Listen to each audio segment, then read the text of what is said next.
Pete Carroll is building a powerful team around him, and this time, he's bringing someone over from the Seattle Seahawks to help strengthen the Raiders. So, who is this new addition, and why is it such a big move for Las Vegas? Stick around as we break it down, and also dive into the other key coaching hires the Raiders have made over the past 2 weeks. What's up, buddies?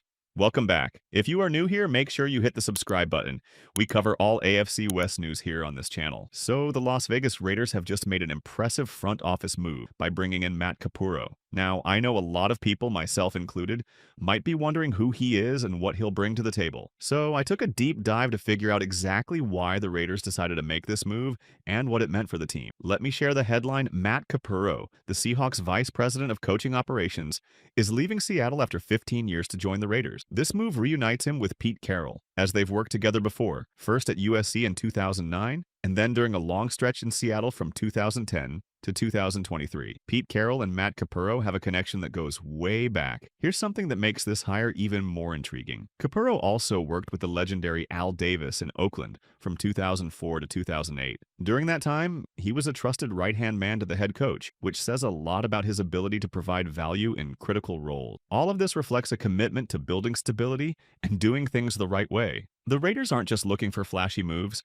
they're working to establish a strong foundation. That's the bigger picture here. According to Seahawks.com, Matt Capurro is entering his 21st NFL season, with the last 15 spent with the Seahawks. This write-up was done just before the start of the season, when he was serving as the Vice President of Coaching Operations. His role had him working directly with head coach Mike McDonald, coordinating the team's day-to-day operation. This included overseeing communication between players and staff, and managing the team's year-round football schedule, from the off-season program to OTAs, mini camps, and training camp. It reminds me of something Jed Hughes said, and this quote really resonates when you think about what the Raiders are trying to do with these hires. Hughes mentioned, "Most organizations are not built on developing people within their organizations. They are built to try to win immediately." That's what the Raiders are working on, establishing a long-term foundation that isn't just about immediate success, but about developing a stable, sustainable, winning culture. It's a low-key but incredibly smart hire by the Raiders. And when you think about the Carroll connection, you realize just how valuable Capurro is. Pete Carroll probably sees Capurro as that one guy who was always in the background, but was always essential to making the team succeed. Now, the Raiders are getting someone who understands how to run an organization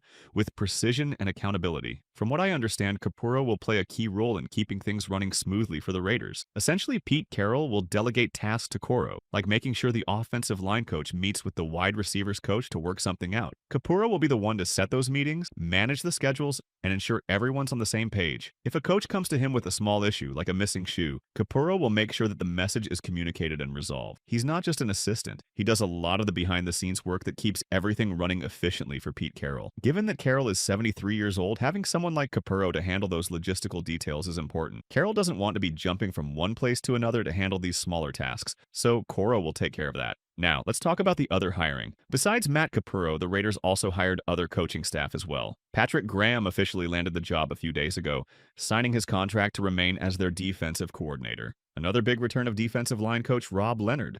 This is a huge deal because, honestly, there was some uncertainty around whether Leonard would be back. If you remember, Rob Leonard actually interviewed for the defensive coordinator position before Patrick Graham took over. He was the first person the Raiders interviewed for that spot right after Pete Carroll got hired. It was just hours after Carroll's introductory press conference that Leonard sat down for his interview with the Raiders. But in the end, Patrick Graham got the job. Now, despite all that, Leonard is sticking around. This info comes from Tristan, who's a really solid source with a lot of inside knowledge on the Raiders. I think this is a really solid move for the Raiders. If you think back to when Rob Leonard first joined the team, it was either 2021 or maybe even 2022. But don't quote me on that. It was a big deal. Before Leonard came in, the Raiders' defensive line was struggling. They weren't producing much in terms of sacks. The defense was ranked in the bottom 10 for sacks, and on top of that, they were bad in key areas like quarterback hits and pressure rate. And it wasn't like they didn't have talent. They had Max Crosby on the roster and even Chandler Jones at that time, but it just wasn't clicking. When Rob Leonard came in, though, he turned things around. He took those same players and helped them break out, showing what he could do with them. It's clear the impact Leonard's had on the Raiders' defense, and keeping him around could be key to maintaining that momentum. It's not just Max Crosby, although Crosby has been having an outstanding season for the Raiders. Over the past couple of seasons, Leonard has helped get the most out of players like Malcolm Kuntz. Kuntz had a lot of upside and potential, but Leonard helped bring that together, and we started to see him flash more for the Raiders. Then there's Adam Butler. He's always been a solid player, but under Rob Leonard's coaching, he really came into his own over the past 2 seasons. I'd argue that Adam Butler had an all-pro caliber season this past year, even though he's not getting that recognition. One reason is he plays for the Raiders, but another is that he's a veteran. In the NFL, when you're a good veteran player, you often get overlooked. But if you watch his game, it's clear that Butler has taken a major step forward under Leonard. I'd even go as far as to say Butler is a top 10 defensive tackle in the NFL, especially when it comes to pass rushing. His technique is outstanding, his movement is smooth, and Leonard definitely deserves credit for helping him reach that level. There's a lot of credit to go around for someone like Adam Butler, but it goes beyond that. Take Clavon Chaisson, for example.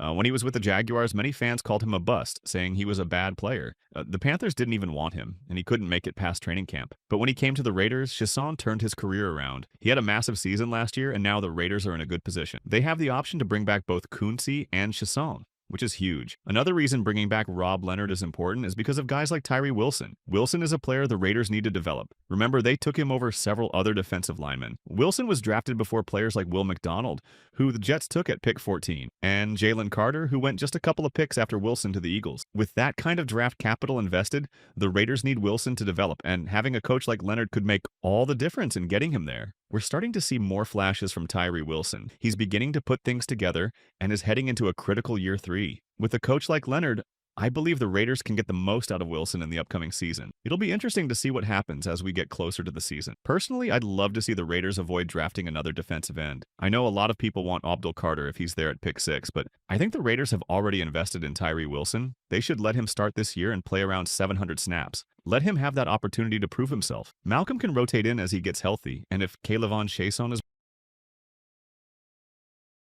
the key here is giving Tyree Wilson every chance to succeed. Let him play those 700 snaps and see what he can do in year 3. Leonard will definitely be a big part of that development. I'm glad the Raiders are bringing him back because he's shown he's a really solid defensive line coach. As for other moves, the Raiders have also made some coaching changes. One of them, as reported by Tom Pelissero, is that they are set to hire John Glenn as their new linebacker coach. This will be a bit of a reunion for John Glenn with Pete Carroll, as he worked as a linebackers coach for 6 seasons in Seattle under Carroll. Last year, he was Washington's assistant special teams coach. Mike Garafolo mentioned that this hire is out of this world, though it's unclear whether he was being sarcastic or not. From what I've found, there are a lot of positive things being said about Glenn. I did a little digging, and several articles mention that people actually like him, which makes it look like a solid hire for the Raiders. If you remember, Antonio Pierce was the Raiders' linebackers coach 2 years ago before he took another job. The Raiders have been needing a true linebackers coach with a proven track record, and I think John Glenn fits that role. Some people might claim that Glenn was the linebackers coach when the Seahawks drafted players like Bobby Wagner